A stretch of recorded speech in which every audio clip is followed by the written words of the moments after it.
Welcome, dear gospel pianists. It's another lecture time with Piano Lesson with Israel. Thank you very much for joining me today. I'm so glad and excited to be your tutor. So today, basically, we are going to explore some concepts which we cut across music theory and some practical lessons. And so I really want you to stay tuned to this video, and please don't get tired at any stage.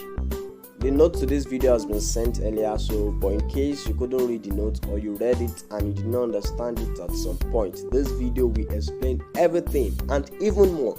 So you are really lucky to be here. Once again, this Piano Lesson with Israel. And if you have any question, contribution, comment, suggestions, you are sure to reach me through my email, which is displayed at the top of your screen. I'm sorry, I didn't introduce myself. I am AO Israel and I'm a piano tutor, and music is what we do anyway. So please, let's go over to the piano and let's start.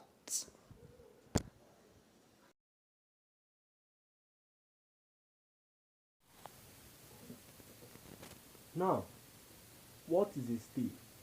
When we talk about stave, what is a stave? Music is a language. That's the first thing you should know. Music is a language. Why I said it's a language and why it is known to be a language is you can communicate it regardless of whatever location you are. The same way I speak the language of music in this country is the same way or the same pattern someone else will speak it in another country. So music is a language. And where do we write the language? How do we transcode the language? How do we get to interpret the language? How do we write it? All these questions can be seen in a concept which is called staves. Musical stave is like the notebook where we write musical notes so they can be readable. I hope you are getting it. So a musical stave consists of 5 lines and 4 spaces. A musical stave consists of 5 lines and 4 spaces, and the diagram is seen in the note. And I made a clarification that the first line, as in the line starts from below. The first line is that we'll see it on top of the screen. The second line, the third line, the fourth line, the fifth line. The first space, the second space, the third space, and the fourth space.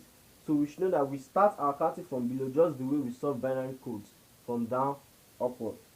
Alright? And so we have 3 basic types of staves. We have the treble clef staves, we have treble clef stave, we have the bass clef stave, and we have the grand stave. Now what is the treble clef stave? Let us take a look at the treble clef stave.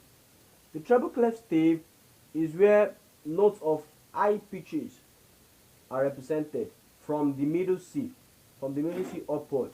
We represent it on the treble clef stave, and treble clef stave is shown on top of the screen. It is with this sign, a sign that looks like 8.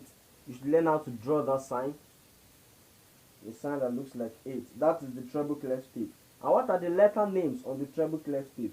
The letter names on the treble clef stave is shown on top of the screen. We have E for the lines. You have E, G, B, D, F.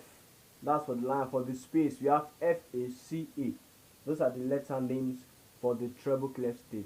What does this mean? Let us go practical a little bit.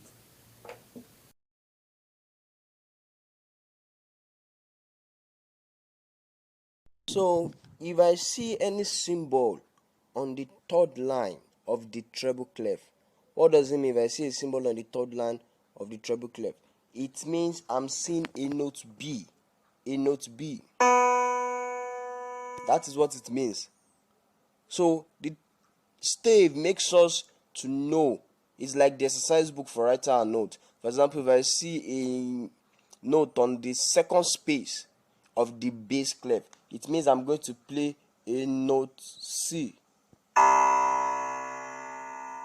That's it. That's just the simple explanation of a stave. That's what it means. So whenever you see symbols on those lines, since you know the letter names, you should know which to play, basically. Alright?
is a tone?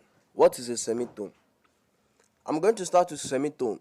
A semitone is just the shortest interval in music. A semitone is the shortest interval in music, and it is just moving to the next key. The next key. If, for example, that's key D. Now, moving a semitone from key D means you are moving to the nearest key. If I say move a semitone upward from key D, the nearest key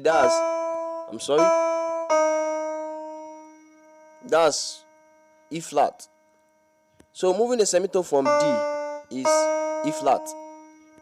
Moving a semitone from E flat is E, and so on. A tone is comprised of two semitones. A tone is comprised of two semitones. And let us take it from key C. A tone from key C means I'm skipping one. I'm skipping this, I'm moving to the next one. That's a tone. You skip one key and you move to the next one. Two semitones. You know, from key C, a semitone from key C is this. And a semitone from this is this. So from here you move two semitones. That's a tone. A tone is moving two semitones. Or if you can't remember it that way, remember it by saying you skip a key and move to the next one. You skip a key and move to the next one. Don't forget, a tone, you skip a key and move to the next one. Alright?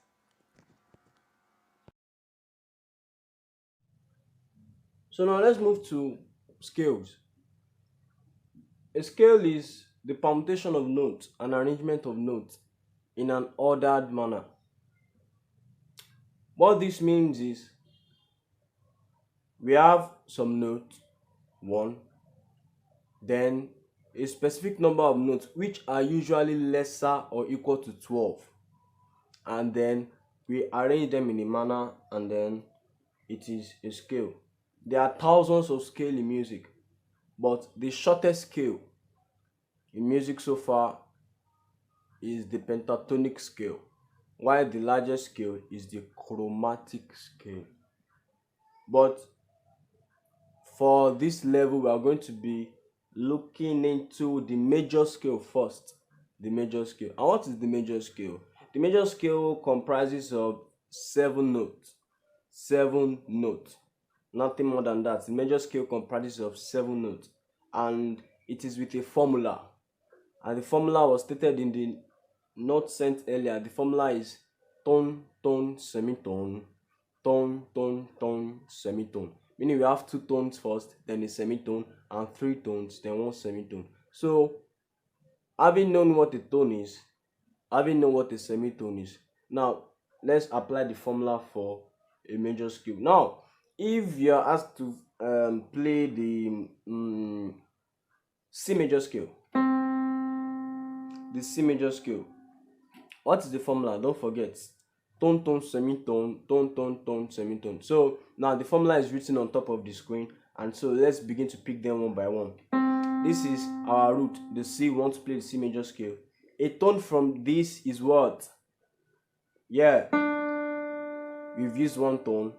It remains another tone now. A tone from this is what? And then a semitone. And then it remains 3 tones and 1 semitone. Then we use a tone, a tone, a tone, and the semitone. Just to refresh our memory, a tone comprises of 2 semitones. I told you semitone is moving to the next key. Then when we talk about tones, it's like moving to the next 2 keys, like 1 semitone and another semitone. So from here to here is a tone. So that's what we are dealing with. So again, tone, tone, semitone, tone, tone, tone, semitone. Some people call tone whole step, and some people call semitone half step. Whichever way, just be sure you understand the concept behind them. They are just intervals, and you should know how to form the intervals. Now, again, tone, tone, semitone. Next one. Then 3 tones, then 1 tone, 1 tone, 1 tone, semitone. Okay, it's easier to know easier to know through the C major scale because C major scale comprises of white keys. So let's move to a black key and then we check them. Why don't we move to F sharp? Now, F sharp major scale. Let's use the formula. This is F sharp. Then we are moving a tone from F sharp. So how are we going to move a tone? Don't forget, a tone is 2 semitones, then 1 semitone, another semitone. Then we are going to move another tone. Are you seeing it? Then after 2 tones is a semitone, move to the next tone. Then move a tone. Don't forget 2 semitones, just keep this on. Move another tone, a semitone. Move another tone, and then lastly a semitone. So we have. Can you see? That is the formula for a major scale. So when you know the formula for a major scale, any key you can get your major scale. E flat major, for example, E flat major. So move a tone, move another tone, move a semitone, move a tone, move a tone, move a tone, move a semitone.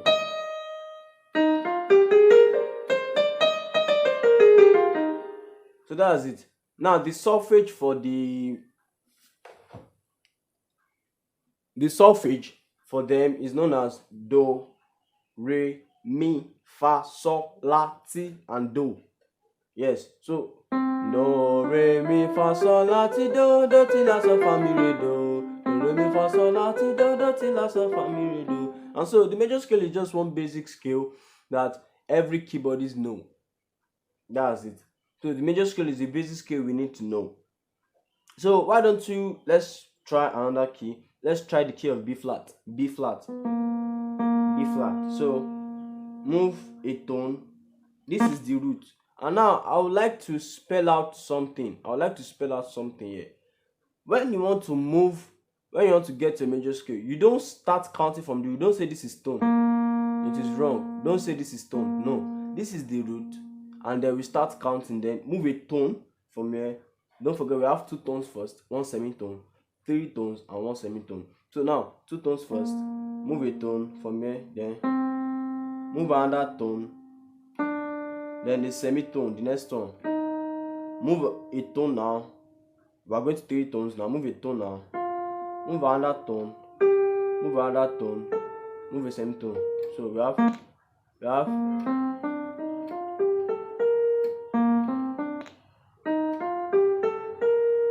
Alright. So we should get that.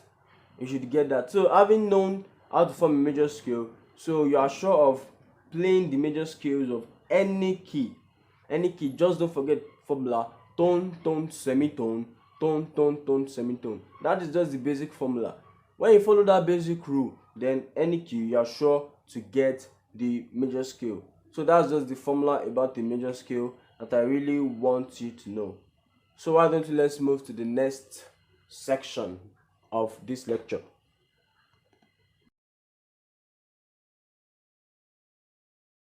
Now, what are enharmonic equivalences? In English language, we know something called homophones, and homophones are words that are pronounced the same way but have different spellings. And in the note, I gave an example in the beginning under the section of enharmonic equivalences. Now, this is the trick. C sharp is when we raise C by a sharp. I repeat, C sharp is when we raise C by a sharp, meaning when you play C and you sharpen it, you arrive at C sharp.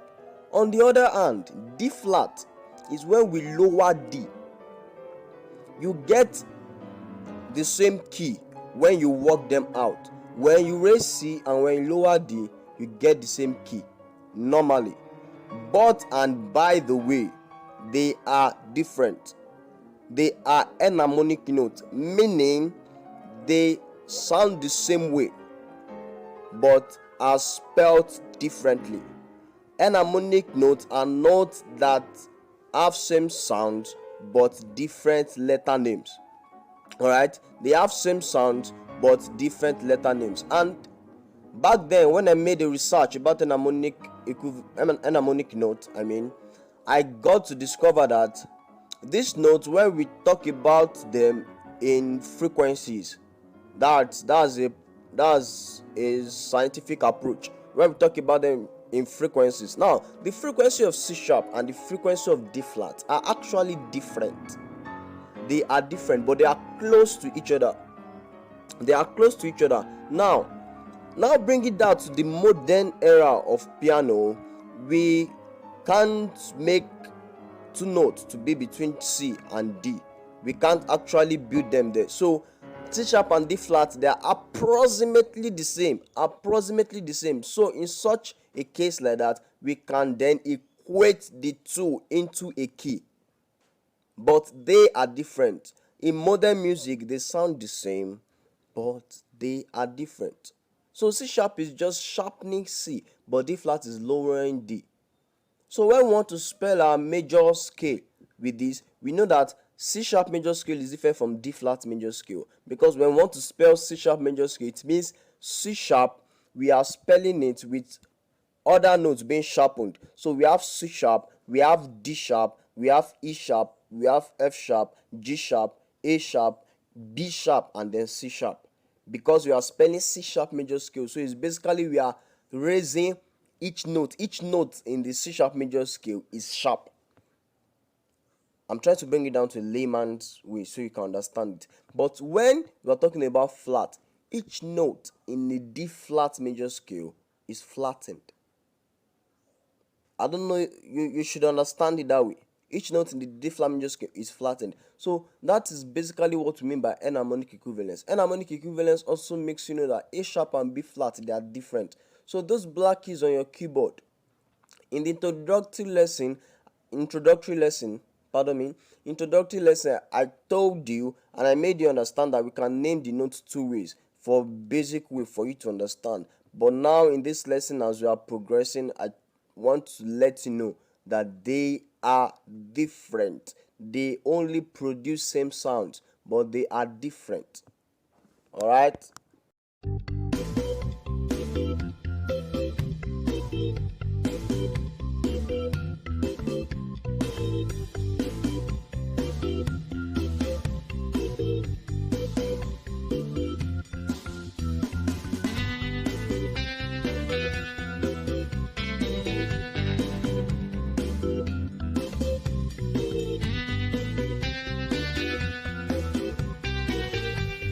Now, for the fingering, I mentioned fingering in the note. Fingering deals with what fingers will I use to play what keys. What you know that each of these keys, when we are talking in respect to a scale or an harmonic environment, they have fingers that are speculated that they should be played with. So that's what I want to check. And one rule you should know, which I mentioned, is that your thumb, when running scales, your thumb doesn't play black keys. Take that as a basic rule for now. Your thumb doesn't play black keys. So for the scale, a common scale which a common fingering is the 1 2 3 1 2 3 4 5. Don't forget, this is your finger 1, your thumb. This is your finger 2, your index. Your finger 3 is your middle finger. Your ring finger is your finger 4. Your pinky is your 5. Same for the left hand. 1 2 3 4 5. So that's it. So now I want to check how we apply those fingers. One popular finger is the 1 2 3 1 2 3 4 5, and it is applied on key C, D, E, G, and E, G, A, and B. 1 2 3 1 2 3 4 5. So take key C as an example. 1 2 3 1 2 3 4 5. I played the first three notes with my first three fingers. Then I switch back to my finger 1. Then I run everything down. Notice something when I'm switching. I didn't switch like this. I didn't shift. You just twist your finger a little.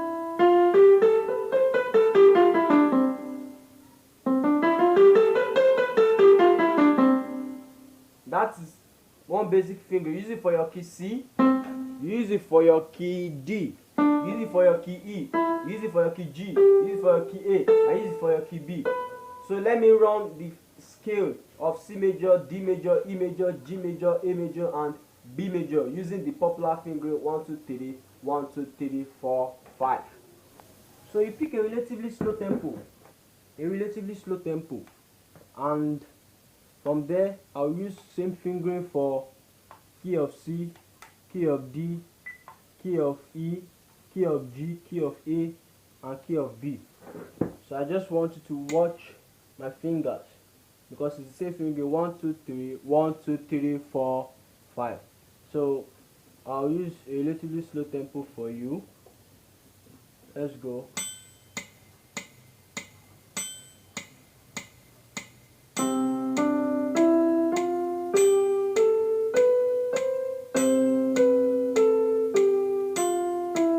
To your D, to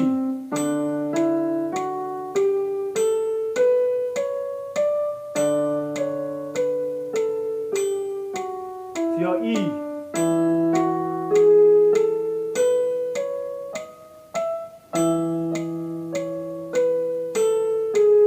to your G,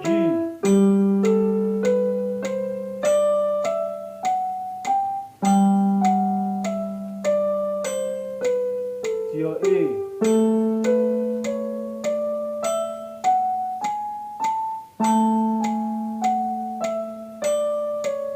to your B.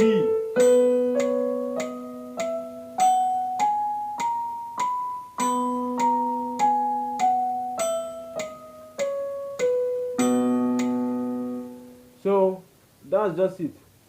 I use a relatively slow tempo. So that's the fingering you use for C, D, E, G, A, and B. The remaining white key is the F, and the fingering is stated in the note. That's 1, 2, 3, 4, 1, 2, 3, 4. It's just simple, just 1, 2, 3, 4, then 1, 2, 3, 4.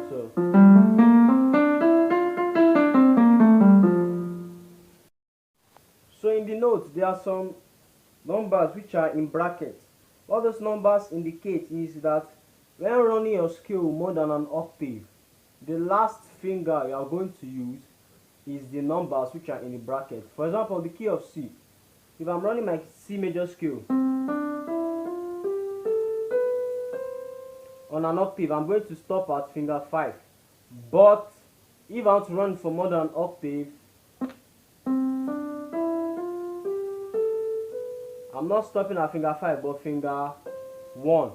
So I can run it on the second octave. So the numbers in the bracket, that's what they indicate. So let's move to the black keys, which are C sharp, E flat, F sharp, A flat, and B flat.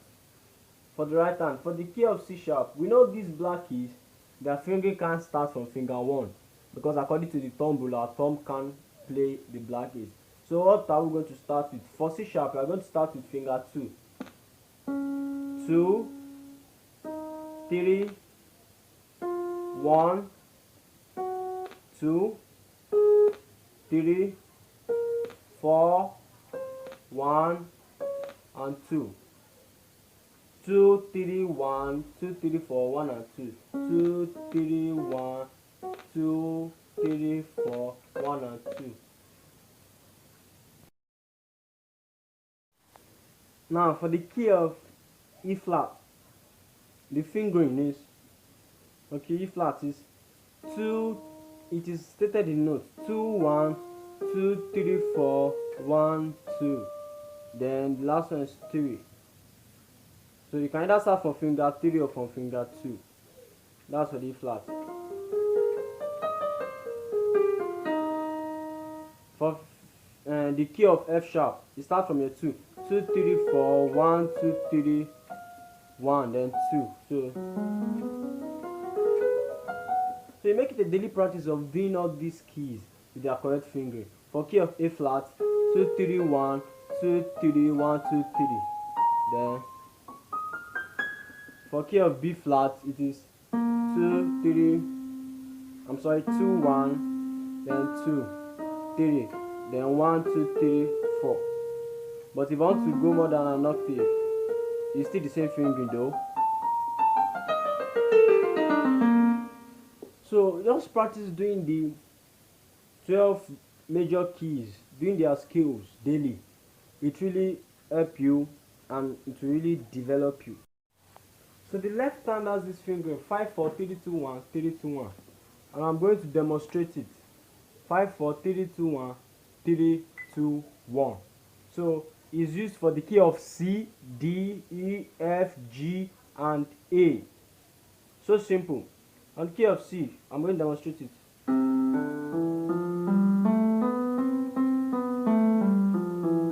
Can you see? 5 4 3 2 1 3 2 1. On the key of D, same thing. On the key of E, same thing. Key of F, same thing. Key of G, same thing. Key of A, same thing. I'm sorry. So we have that fingering in those keys, those respective keys. The other black keys have other fingerings. For key C sharp, you have, they are all in note 3 2 1 4 3 2 1. Then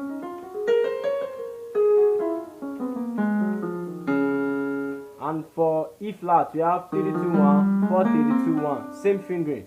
F sharp, we have 4 3 2 1 3 2 1. Then you continue.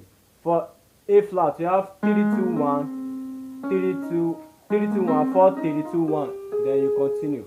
B flat, you have 3 2 1 4 3 2 1. So that's just it. So I listed exercises that you should do. Number 1, I said do your right hand only, your major scale for the 12 keys in your right hand only.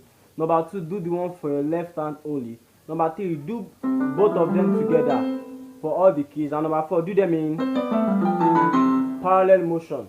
So those are the exercises that help your finger, that help the speed, the flexibility, and the dexterity. You get? So that's all about fingering, about major scales and all that.